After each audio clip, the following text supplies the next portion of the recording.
queria falar um pouquinho sobre o jogo. Assim, claro que uma expulsão com 5 minutos ali, ela meio que desequilibra o jogo, né? Acho que o jogo. Vocês acharam a expulsão justa? Eu não entendi, porque assim, na minha visão, o cartão seria o amarelo, porque aí você penalizou o time 2 vezes, com o pênalti e com o cartão. Mas eu não sei se essa regra mudou, Castanho, eu não sei. A regra é quando você tem disputa de bola. Quando você tem disputa de bola, não teve disputa, amarelo. Realmente. Quando você não tem disputa de bola, é vermelho. E hoje aconteceu um lance idêntico, vamos botar assim, né? Idêntico com o pênalti do Real Madrid. Não sei se você viu, Real Madrid e o Sassuolo, e o cara também foi expulso. O cara puxou o Benzema e também foi expulso. Se tem uma disputa de bola e você acaba fazendo o pênalti, disputando a bola, é amarelo. Né? Aquele que não tem disputa de bola é vermelho. O pessoal falava muito disso, né? Você está penalizando o time 2 vezes, o pênalti e a expulsão e tal. Eu fiquei na hora meio sem entender. Eu vi o jogo com meu pai, um dos grandes prazeres que eu tenho na minha vida, apesar do meu pai não ser rubro-negro, né? E aí ele fica falando, pô, aí, ó, absurdo, expulsou o cara e tal, não sei o quê. Só que e eu realmente concordei com ele na hora. Eu falei, cara, não sei se era para expulsão, não. Acho que o jogo muda a partir dali. Acho que um jogo 11 contra 11 contra o Bragantino, mesmo o Bragantino na draga que tá, acho que seria um pouco diferente. Mas eu vejo muita coisa boa, né? Primeiro, o jogo individual do Arrascaeta. O Arrascaeta dá o passe para o pênalti, ele dá o passe para o primeiro gol. Ele é um cara muito ativo ali durante o jogo, né? Se eu não me engano, ele tem mais uma assistência ontem. A assistência para o gol do Pedro de peito. O Rodinei joga nele, ele ataca a bola rapidinho, ele nem domina, levanta, e o Pedro faz de peito. Eu acho que ele teve uma apresentação que eu particularmente queria ver do Arrascaeta. Eu estava achando o Arrascaeta muito abaixo, sabe? Aí tem essa questão do pubis, e será que vai, será que não vai? Apareceu com a mão queimada, eu falei, ih, bicho, agora... Aí já teve gente lembrando de 2009, né? O Adriano queimou o pé, eu falei, cara, tudo bem, cada um com o seu, né? Mas jogou muito bem ontem. Eu acho que assim, é uma coisa que a gente tem que pontuar, que é uma coisa boa. Eu acho que o jogo de ontem, ele em termos de característica, ele pode se assemelhar muito a alguns jogos que a gente vai ter para frente, inclusive o jogo do Atlético Paranaense. Acho que pode ser um jogo mais ou menos da mesma forma, claro, com o Atlético Paranaense completo e muito mais forte no poder de contra-ataque.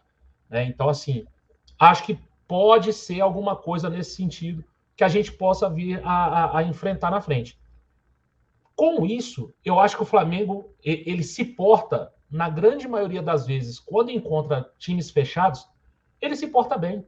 Se a gente for lembrar do time do Renato Gaúcho, lembra como é que era? Era um desespero, porque a gente ficava com a bola e não conseguia entrar, a gente não conseguia armar. E eu vejo o Flamengo hoje tendo muita solução. A gente consegue, mesmo com uma defesa fechada, ter um jogo entre linhas, ter uma bola, principalmente nas laterais, e aí principalmente com o Rodinei ali, né? Fazendo a ultrapassagem, até mesmo o Arrascaeta caiu por ali ontem, né? Inclusive foi o gol do Pedro. O Everton Ribeiro faz muito isso com ele. Ontem, no segundo tempo, a gente teve muito com o Cebolinha e Ayrton também. Essa passagem ali do lado, gerando muita chance, né? Muito jogo ofensivo. Claro que muitas vezes esse jogo ofensivo calha num cruzamento, né? O que não é muito bom. Acho que no primeiro tempo o Pedro ficou um pouco deslocado ali, ele ainda não... O Flamengo não conseguiu achar o Pedro e o Pedro também não conseguiu um espaço ali. Ele tira o Thiago Maia, até porque estava pendurado, né? E aí eu acho que ele pensou certo. Eu falo assim, cara, os caras têm um jogador a menos, eu vou jogar com um volante só, que é o Vidal ali, o Everton Ribeiro pode até voltar ali para fazer, recompor ali alguma coisa, e a gente vai partir para cima. Eu acho que o Dorival não pensava que ia levar um pênalti com 28 segundos, né? Um pênalti bobo daquele. E ali eu acho que o Flamengo, o Bragantino recua, né? Fica ali ainda mais recuado, e aí eu acho que o Flamengo perde um pouco ali. Não perdeu o controle do jogo, mas eu acho que a gente foi ineficaz ali durante alguns minutos. Aí logo a gente retoma ali o controle do jogo e consegue seguir, fazer os gols e tal. Acho que a gente precisa elogiar as oportunidades que a gente criou. Acho que a gente criou muita oportunidade. Ontem, se sai um jogo 8-0 aí, irmão, se sai 8-0 ontem, tava tranquilo, tá? Porque o que o Cleito pegou de bola ontem é brincadeira. né? Tem uma bola do Everton Ribeiro, cara, ninguém fala dessa bola. Eu achei a bola mais difícil. Uma bola que o Everton Ribeiro pega de primeira, no primeiro tempo ainda, ele bate ele no cantinho ali, ele vai com uma mão só e tira. Achei aquela bola ali espetacular. Dava pra gente sair com uma baita goleada ontem, né? Mas eu acho que a gente criou por dentro, a gente criou por fora. A gente teve chute de fora da área, que é uma coisa que a gente reclama, e teve uma defesaça do Cleito também, num chute do Arrascaeta, se eu não me engano, né? Então a gente teve variação, mesmo com um time que tinha 10 jogadores atrás da linha da bola. Então acho que isso é de se exaltar. Agora, claro, é um time que está inferiorizado, né? Porque está jogando com um a menos desde os 5, 7 minutos ali. O jogo poderia ter ficado muito mais fácil se o Gabigol converte o pênalti, né? Aí que o jogo ia ficar mais tranquilo mesmo, aí demorou um pouquinho ainda para o próprio Gabriel fazer o primeiro gol e a gente sair na frente. Acho que esse jogo é aquilo que eu sempre falo, né? Como a gente não tem muito tempo de treino, os jogos têm que servir de lição, têm que servir de treino, de parâmetro. Acho que para o que a gente pode enfrentar em jogos mais para frente, acho que é um lado otimista de se ver, né, Castanho? Eu acho assim, algumas características desse jogo pode se repetir lá, sei lá, contra o Atlético Paranaense, até mesmo contra o Corinthians, né? O Corinthians pode se fechar ali em um certo momento do jogo. Acho que não vai ficar todo atrás o tempo inteiro, né? Mas isso pode acontecer em um certo momento do jogo. E que bom que a gente tem soluções, né? Com certeza, Marcos. Você falou uma coisa sobre a questão de cruzamento. O problema não é cruzar, né, a bola. O problema é quando você cruza de qualquer maneira. Tipo assim, que é o chamado chuveirinho. Lança lá na área e vamos ver o que acontece. Muito em final de jogo, desespero. Mas quando você consegue construir essa bola, que você consegue chegar pelos lados ou chegar na linha de fundo.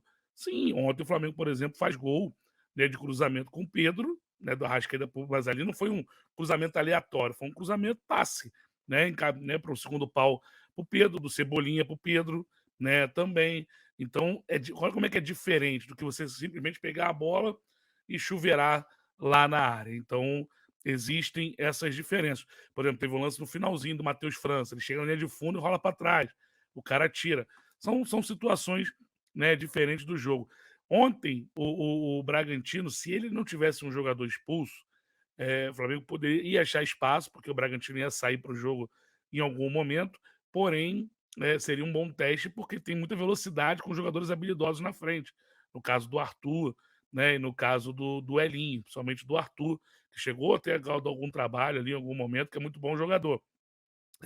Acho que na quarta-feira, a gente vai falar daqui a pouco sobre qual time colocaria, mas eu acho que também é um bom teste com o Internacional, que vai marcar e vai tentar contra-atacar o Flamengo. Isso pensando lá, né, para dia 29, principalmente dia 29, contra o Atlético Paranaense, porque eu duvido, Marcão, que vai ter alguma surpresa. A gente pode ser surpreendido, mas seria surpresa mesmo, né, de ter algo diferente do Atlético Paranaense para a final da Libertadores.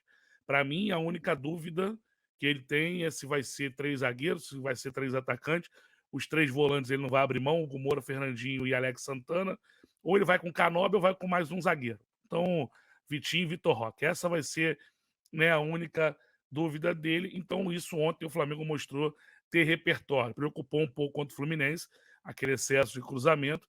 Ontem não. Ontem foi um time que soube, né, cara, botar o Bragantino, abrir espaços, bater bola para um lado e para o outro. A entrada do Cebolinha para dar essa amplitude foi boa por conta disso, que o Flamengo teve jogo para os dois lados, né, com o Rodinei e com o Cebolinha, para tentar espaçar, né, um pouco mais a defesa. E aí caía muito ali 5, às vezes 6 jogadores na última linha do Bragantino por conta disso. Então o Flamengo conseguiu, né, achar esse espaço. Ou seja, uma boa atuação. Claro que fica com um jogador a mais, teoricamente fica mais fácil, porque você pouco é atacado, porém, também, às vezes, se fecha, é muito difícil você conseguir, né, furar um ferrolho desse, e ontem o Flamengo não teve essa dificuldade. Então, esse é o ponto positivo, muito positivo, da vitória do Flamengo ontem.